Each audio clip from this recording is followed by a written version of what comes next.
Apa itu negosiasi? Secara umum, negosiasi merupakan jenis interaksi sosial yang bertujuan untuk mencapai kesepakatan bersama, di mana kedua belah pihak sepakat dan saling menguntungkan.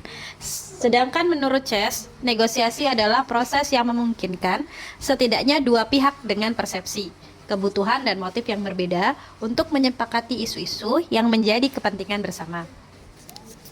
A. Menggunakan komunikasi nonverbal.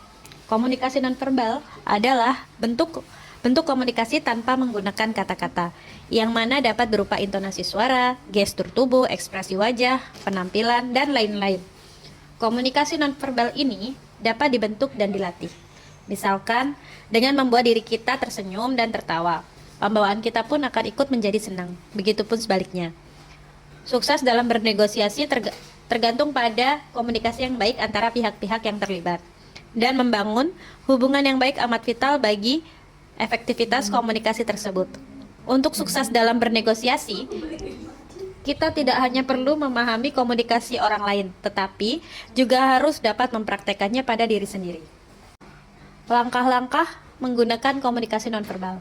Yang pertama yaitu perhatikan bahasa tubuh orang lain dan tirukan apabila Anda ingin membangun rasa percaya.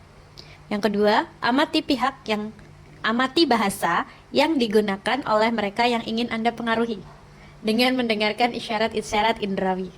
Ketiga, simaklah secara aktif sehingga memberitahu pihak kedua bahwa Anda tertarik. Yang keempat, pikirkanlah dengan cermat sebelum menginterpretasikan sinyal-sinyal nonverbal. Ada banyak alasan di balik perilaku yang tidak biasa.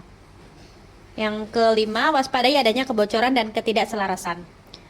Yang keenam, ingat bahwa orang lain mengetahui teknik ini dan mampu mengetahui adanya upaya-upaya nyata untuk mempengaruhi pendapat mereka. Kalah. B. Merancang negosiasi. Tujuan bernegosiasi adalah untuk memberi dan menerima, untuk menemukan kesepakatan terbaik bagi kedua belah pihak. Langkah-langkah dalam merancang negosiasi yaitu: 1. Mantapkan tujuan-tujuan Anda. Kedua, lakukan riset terhadap berbagai fakta kunci dan konteks negosiasi ini. Yang ketiga, berikan Anda waktu yang cukup untuk melakukan persiapan. Yang keempat, cobalah memahami kebutuhan dan motivasi pihak kedua, dan bekerjalah bersama-sama. Yang kelima yaitu jangan tergoda untuk masuk dalam benang ruwet. Yang keenam, pahamilah keseimbangan kekuasaan dalam negosiasi. C. Menyiasati negosiasi yang rumit. Berusaha keraslah apabila situasinya memang harus diselamatkan. Apabila semuanya sudah terlalu jauh, pertimbangkan penundaan negosiasi pada keesokan harinya. Langkah-langkah dalam menyiasati negosiasi yang rumit yaitu: persiapkanlah diri dengan matang sebelum bernegosiasi. Kenali keuntungan dan kekuatan dari kedua belah pihak. Yang ketiga, ajukan pertanyaan terbuka. Mintalah pendapat dan gagasan dari pihak kedua. Tajamkan indera Anda, siapkan rencana cadangan. Langkah-langkah dalam menyiasati negosiasi yang rumit yaitu bagaimana menghadapi orang yang sulit. Yang pertama yaitu tetap tenang dan berempati. Yang kedua, kenali kepentingan mereka di balik sikap sulit mereka. Yang ketiga, jaga komunikasi terbuka dan hindari tanggapan defensif. Yang keempat, temukan titik persamaan dan cari solusi yang saling menguntungkan. Yang kelima, berikan pilihan dan alternatif yang bisa dipertimbangkan. Yang keenam, gunakan teknik negosiasi yang tepat. Ketujuh, bekerja dengan fakta dan data yang mendukung posisi Anda. 8. Libatkanlah pihak ketiga netral sebagai mediator jika perlu. 9. Jaga kesabaran dan fleksibilitas. 10. Hindari mengambil sikap atau komentar secara pribadi dan fokus pada isu yang dibahas. Yang kedua, bagaimana menghadapi situasi yang sulit. Apabila menghadapi situasi yang sulit yaitu: pertama, tetapkan tujuan dan tuliskan. Yang kedua, paham dengan posisi lawan Anda. Lakukan riset dan identifikasikan pendekatan yang akan digunakan. Yang keempat, bidik target yang tinggi, tapi masuk akal. Yang kelima yaitu berfokus pada masalah tersebut. D. Bernegosiasi lewat email. Banyak negosiasi dalam bisnis dewasa ini dilakukan lewat email, sebuah proses yang memiliki keunggulan sekaligus kekurangan dan diperlukan penanganan yang hati-hati agar bisa berjalan dengan baik. Langkah-langkahnya sebagai berikut. Yang pertama yaitu gunakanlah sebanyak mungkin waktu yang diperlukan untuk melakukan persiapan sebelumnya. Yang kedua, pastikan Anda mengetahui dengan baik fakta-fakta yang relevan. Yang ketiga, apabila pihak Anda melakukan penawaran pembuka, tuliskan email dengan struktur jelas dan sederhana. Yang keempat, mintalah klarifikasi apabila Anda memerlukan ketika menerima penawaran balik.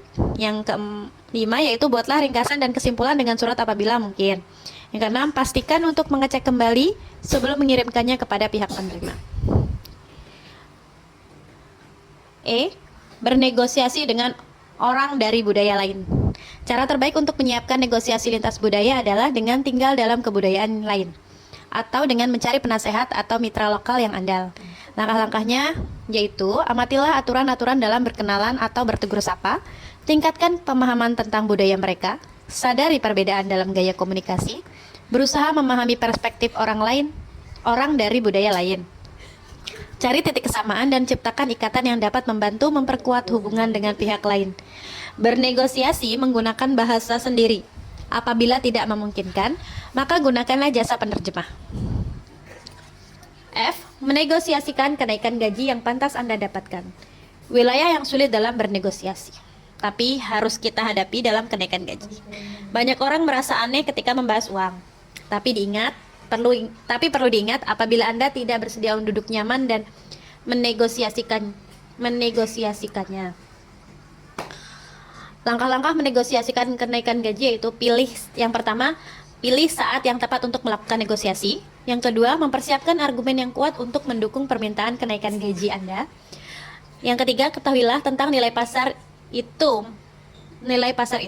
Melakukan riset tentang gaji rata-rata untuk posisi yang relevan.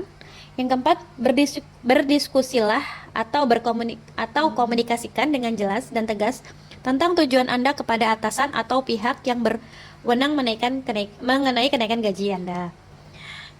Yang terakhir yaitu menerima keputusan atau tentukan alternatif yang dapat dipertimbangkan jika kenaikan gaji tidak tercapai.